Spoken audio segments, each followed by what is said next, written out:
என்னை ஆட்கொண்டவரும் நான் சேவிக்கிறவருமான ஆண்டவராகிய இயேசு கிறிஸ்துவின் நாமத்தினாலே அன்பினல் வாழ்த்துக்கள்.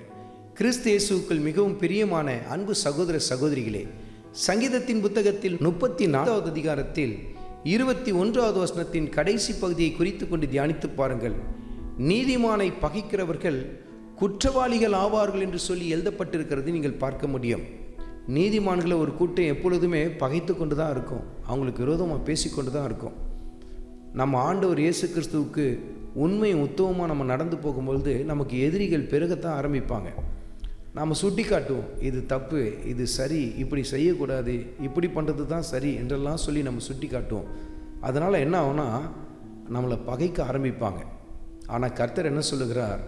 நீதிமான்களே, உங்களை பகைக்கிறவர்களை கண்டு பயந்து போய்விடாதிருங்கள், வெகு சீக்கிரத்தில் அவர்கள் குற்றவாளிகள் என்ற நிலைக்கு நேராய் தள்ளப்பட்டு விடுவார்கள் என்று சொல்லி கர்த்தருடைய ஆவியானவர் சுட்டி காட்டுகிறார்.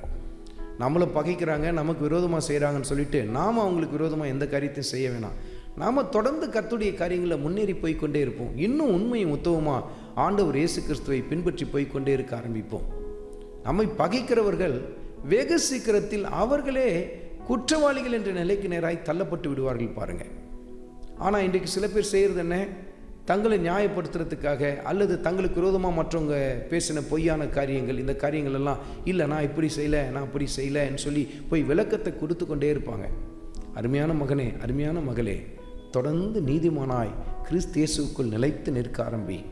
உனக்கு விரோதமாய் எண்ணற்றவர்கள் எழும்பினாலும் அதை குறித்து கண்டு கலங்கி போய்விடாதே.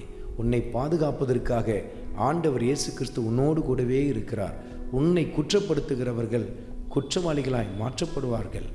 ஆண்டவர் இயேசு கிறிஸ்து நமக்காக வழக்காடுவார். ஆண்டவராகிய இயேசு கிறிஸ்துவின் கிருபை உங்கள் அனைவரோடும் கூட இருப்பதாக. ஆமென்.